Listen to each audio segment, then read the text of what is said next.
Eu me apresento como Pedro, nunca pelo currículo, e eu me apresento como um cara que gosta de aprender.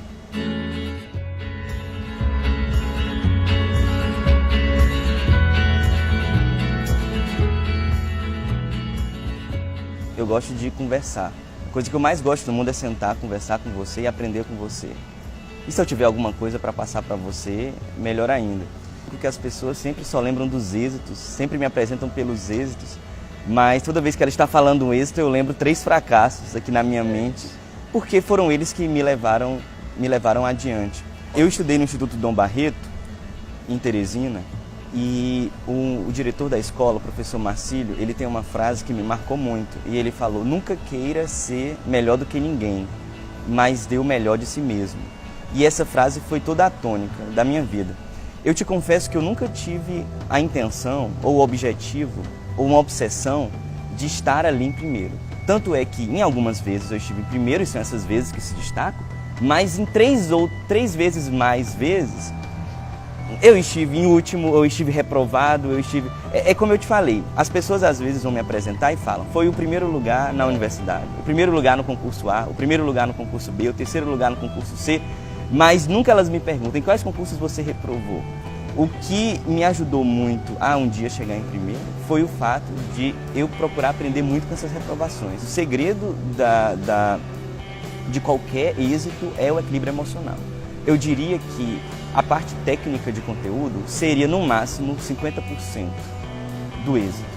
É uma parte importante, sim, 50%, mas aí vem um outro pacote, 50%. É o equilíbrio emocional, é a estratégia de vida, é como você lê as suas próprias intuições, como você se insere no mundo e como você interage com ele. Toda decisão você primeiro tem uma intuição.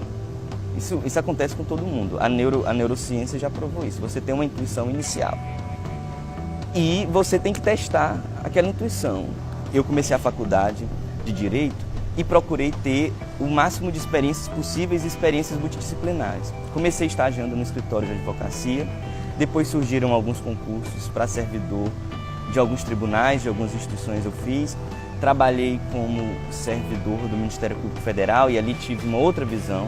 Depois trabalhei como servidor do Tribunal Regional Federal, como assessor de juiz, e foi ali que eu tive a certeza de que eu queria ser juiz. O que você pode perguntar para mim, se você pudesse dizer qual o diferencial nessas escolhas e metas, não é que eu tinha certeza do lugar que eu queria estar exatamente. Eu tinha metas e eu tinha algumas ideias e eu tinha alguns sonhos, mas desde logo eu procurei instrumentalizar o caminho para chegar nelas. Por exemplo, eu estava ali tentando, qual era a minha primeira meta? Passear por todas as áreas e decidir, para que eu tivesse alguma ideia para futuramente decidir qual era aquela em que eu queria estar. Então eu fui para a advocacia, fui para o Ministério Público Federal, fui para o Tribunal Regional Federal, ou seja, eu passeei por aquilo até ter mais ou menos, na hora que eu estava no Tribunal Regional Federal, que eu fui assessor de juiz, que eu fiz as primeiras minutas de sentença, eu pensei: é aqui. Claro que aquela certeza não é absoluta, é uma intuição que você tem, mas a partir daquele momento eu pensei: se eu quero estar daqui a 5, 6 anos como magistrado, o que eu preciso fazer daqui até lá para chegar lá? Esse que eu acho que é o diferencial do êxito.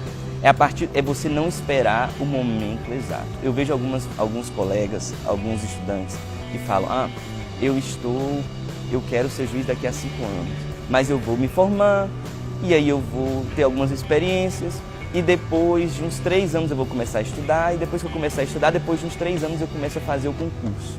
Não.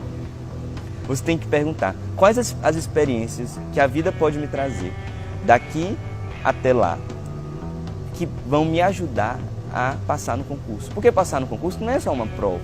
Por exemplo, se eu quero chegar magistrado, eu tenho que conversar com pessoas que passaram pelo mesmo caminho. Quais foram as angústias que essa pessoa sentiu?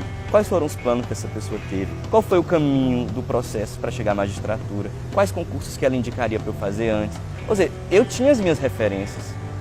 Eu fui lá e conversei com vários e queria saber o que deu errado, o que não deu errado. E aquilo dali você vai incorporando na medida do possível dentro da sua trajetória. Isso é muito importante. E nunca você vai se sentir preparado. Eu desafio alguém a dizer que está estudando para um concurso da magistratura, do Ministério Público, da Defensoria Pública, qualquer um, e vai dizer: hoje eu me sinto preparado para passar. Esse dia não chega.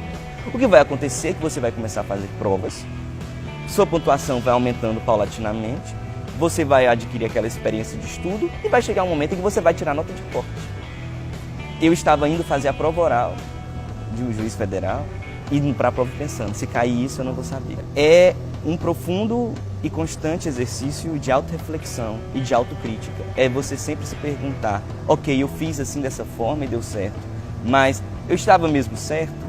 O que o outro lado tem a me falar? O que outras pessoas têm a me dizer? Qual a experiência que outras pessoas trazem? É você aprender com os outros e aprender consigo. Eu quero dizer que foi uma honra, né, conversar com você, responder essas perguntas, contar um pouco da minha experiência, até para desmistificar um pouco, né, a visão que algumas pessoas têm de que ele é ele é um nerd superdotado e não é um ser humano. Não é bem isso. É um ser humano complexo, incoerente, defeituoso, como qualquer outro, cheio de angústias e que vai caminhando nessa tentativa e erro da vida e trazendo algumas experiências. E como eu disse para você, o segredo de tudo é essa vontade de aprender. Quando nós temos essa vontade de aprender, essa disponibilidade de interagir, a vida vai nos levando.